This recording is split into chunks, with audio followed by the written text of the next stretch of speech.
आज मी थोडी आढावा बैठक समाज कल्याण खात्याची घ्यायचा प्रयत्न करतोय। अनेक प्रश्न या ठिकाणी प्रलंबित आहेत आणि जे चुटकीसरशी सोडू शकतात अशाला सुद्धा ते फायलिंग जे काही त्याचा प्रवास जो वाढत चाललेला आहे तो आता मी थांबवण्यासाठी आलेलो आहे। महत्वाचं असं आहे की विश्रांतवाडी इथं आमचं एक हॉस्टेल आहे जे बांधून तयार आहे। जवळपास 1000 विद्यार्थी त्या ठिकाणी राहू शकतात अशी त्याची सोय आहे, परंतु काही टेक्निकल अडचणीमुळे तिथं प्रवेश देता आला नाही। आज त्याच्या संदर्भात बैठक घेतोय आणि त्यावर सुद्धा या बैठकीमध्ये निर्णय होतोय। त्याच केंद्रामध्ये युपीएससीचं केंद्र गेलं 1 वर्षापासून बंद आहे, ते सुरू का होत नाहीये त्याचं उत्तर बार्टी पण देत नाही, त्याचं रिझन काय आहे? त्याच्या सर्व प्रश्नाची उत्तर घेण्यासाठीच मी आलोय। त्यांच्याशी मीटिंग होऊ द्या, नंतर मी माझा निर्णय सुद्धा घोषित करेन आणि त्याप्रमाणे कारवाई होईल। बार्टीचे जे कर्मचारी आहेत त्यांचं वेतनवाढ आहे ते झालेलं नाही, म्हणजे बार्टीच्या धर्तीवर सारथी सुरू झाले, महाज्योती सुरू झाली, त्यांचे पगार मात्र वाढलेले आहेत, पण बार्टीच्या कर्मचाऱ्यांचे निश्चित बार्टीच्या कर्मचाऱ्यांचे पगार वाढतील, कुणावरही अन्याय होणार नाही। सामाजिक न्याय खातं न्याय द्यायची भूमिका ही माझी आहे। नितेश राणे असं म्हणतायत कधी मंजूर होईल तर पेंडिंग आहे हायकोर्ट, त्याबद्दलची मला कल्पना नाही, निश्चित माहिती घेऊन सांगेन। सर, नितेश राणे म्हणतायत की 10वी-12वीचे जे पेपर आहेत परीक्षा हॉस्टेलच्या बाहेर विद्यार्थ्यांचं आंदोलन सुरू आहे घोडेगाव। शैक्षणिक वर्ष संपत आले तरी विद्यार्थ्यांना प्रवेश दिला जात नाही वसतिगृहामध्ये, ही परिस्थिती तिथं आंदोलन कसं का होते?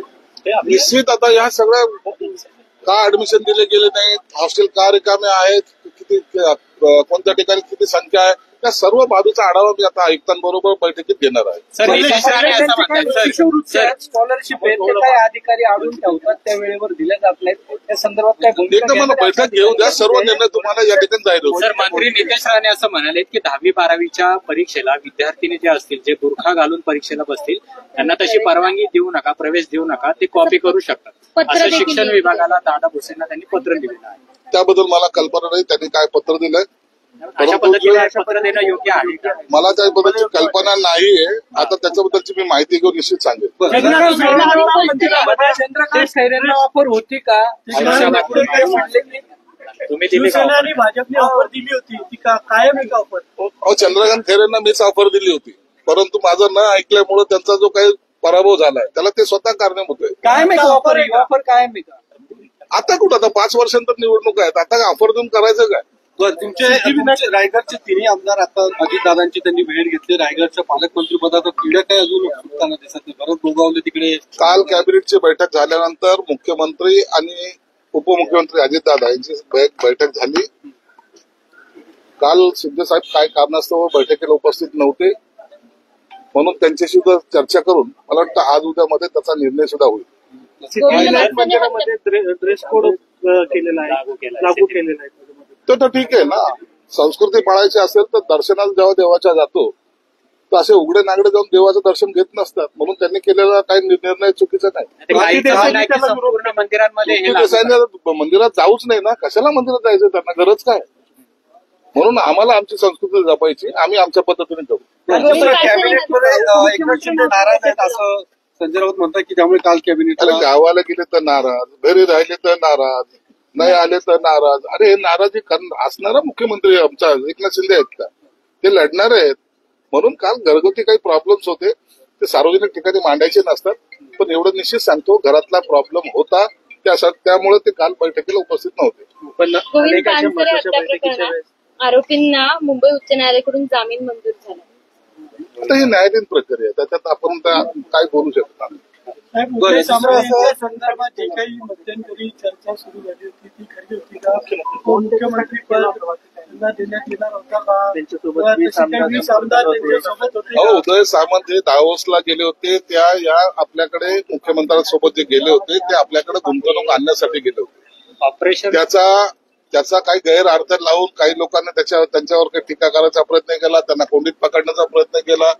20 आमदार त्यांच्या बरोबर आहेत, 20 नाही त्यांच्याबरोबर 60 आमदार आहेत, हे मुळात त्यांना माहित नव्हतं आणि म्हणून ते आमच्या बरोबर आहेत। आमच्यामध्ये कोणताही मतभेद नाही। अशा जे काही वावड्या उठवल्या त्याच्यावर आताच 23 तारखेच्या झालेल्या मेळाव्यामध्ये निरसन सर्वांचं झालेलं आहे।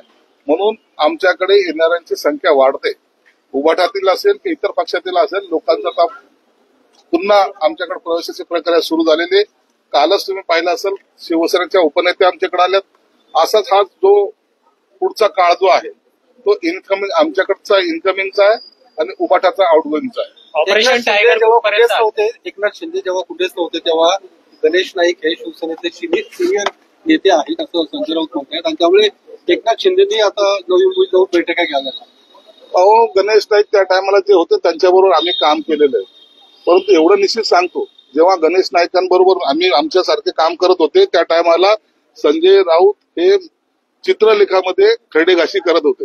ते पण आता नवी मुंबई ठाण्यामध्ये जाऊन जनता दरबार घेणार आहेत गणेश नाईक. कुठेतरी भाजपने ठाण्यामध्ये संघटन वाढवण्यासाठी हे सुरू केलं. आनंदाची गोष्ट आहे ना, पक्ष वाढला पाहिजे. ते भाजपचे मंत्री आहेत, त्यांनी गेलं पाहिजे. आता मी पुण्यात आलं म्हणून काय मी तर काम करायचं नाही असं थोडी आहे. कोणीही कुठेही जावा, पक्षाची बांधणी करावी, लोकांचे प्रश्न सोडवावेत आणि लोकांच्यासाठी जे काय जो कोणी प्रयत्न करेल त्यांना आमचा पाठिंबा राहील. आदित्य ठाकरे म्हणताय की मुंबई काय वाटतं धनंजय मुंडे राजीनामा द्यायला पाहिजे नाही पाहिजे? अजितदादा त्याच्यावर निर्णय घेतील. त्या पक्षाचे नेते आहेत, ते निर्णय घेतील. मला काय वाटतं यापेक्षा त्या नेत्यांना काय वाटतं हे महत्वाचं आहे. शेवटचा प्रश्न आदित्य ठाकरे म्हणतात की तुमच्या शेजारचा जिल्हा आहे. लावणार आहे, तुमच्या शेजार अदानी सरकार आलेलं आहे, अदानी कर आता मुंबईकरांना द्यावं लागलं जाणार. लागलं. उभाटा करापेक्षा अदानी कर कमीत कमी डेव्हलप तरी करेल. देवेंद्र फडणवीस